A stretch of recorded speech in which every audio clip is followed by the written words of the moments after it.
les grandes institutions financières, les grandes banques de développement, leur interlocuteur de base, parce qu'elles accordent des prêts, et principalement des prêts souverains, ce qu'on appelle les prêts souverains, c'est l'État, où l'autorité, elles ne font rien sans l'accord final de l'État. C'est un accord avec l'État. Parce que c'est des prêts souverains, c'est leur business model. Il y a des prêts non souverains qu'elles peuvent mettre en place. Je pense à l'AFD, à la BI, etc. C'est beaucoup plus. Mais souvent, les prêts non souverains demandent malgré tout une garantie de l'État. Même si c'est ce qu'on appelle, s'ils font des prêts, alors ça suppose d'abord que la contrepartie, c'est-à-dire la municipalité qui emprunte, elle fait l'objet d'une étude de risque, donc sur sa capacité d'emprunt. Ce n'est pas toujours le cas, à part les très grandes villes, et encore, même les très grandes villes, elles peuvent avoir des problèmes.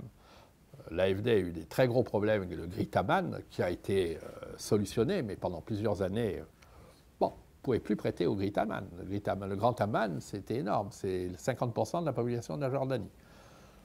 Donc, il y a des effets de contrepartie, d'analyse du risque. Mais bon, si le risque est bon, les municipalités peuvent se voir bénéficier de prêts des bailleurs internationaux, de prêts non souverains.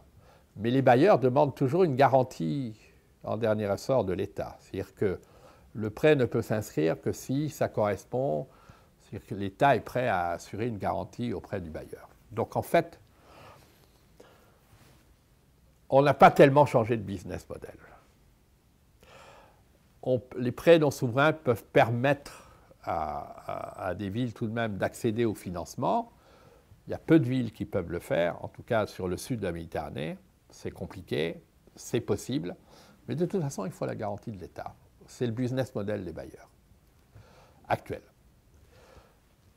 Les bailleurs sont en train de réfléchir à diversifier les logiques de garantie qui permettraient de s'extraire de la garantie de l'État central.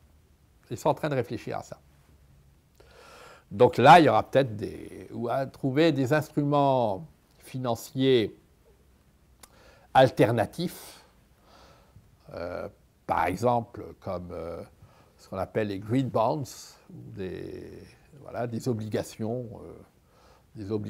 émises par des grandes municipalités qui sont sur le marché financier et qui permettent aux bailleurs d'acheter, etc. Enfin, des instruments financiers alternatifs. Mais on en est encore à un stade très, en tout cas en Méditerranée, très expérimental. C'est très...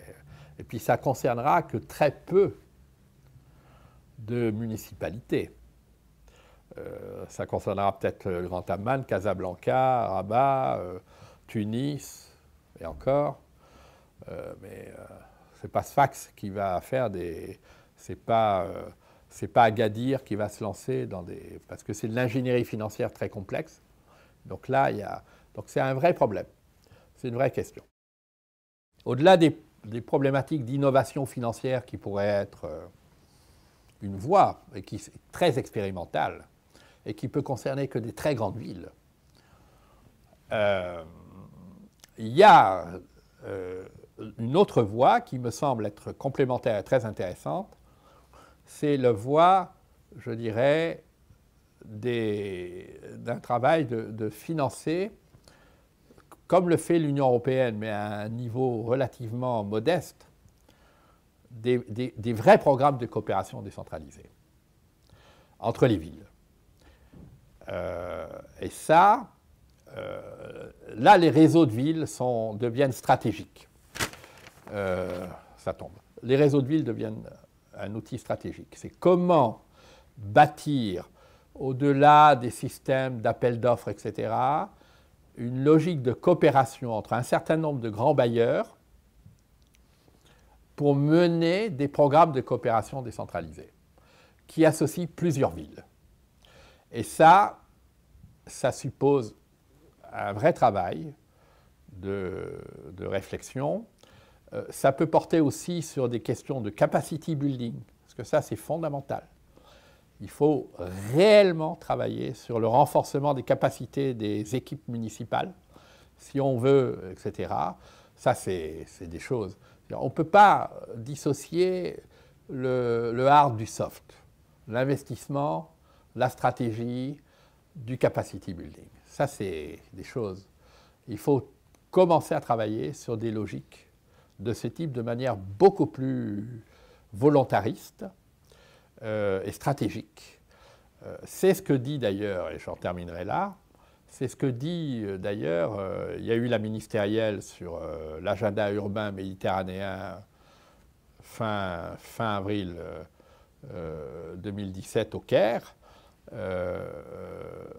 Et on insiste beaucoup sur ces questions-là, et c'est tout à fait normal parce que c'est une façon aussi pour les villes d'accéder de manière plus forte au financement des bailleurs internationaux, que ce soit bien sûr l'Union européenne et la BEI ou la Banque mondiale, etc., et d'autres bailleurs, l'AFD, la KfW, la GIZ,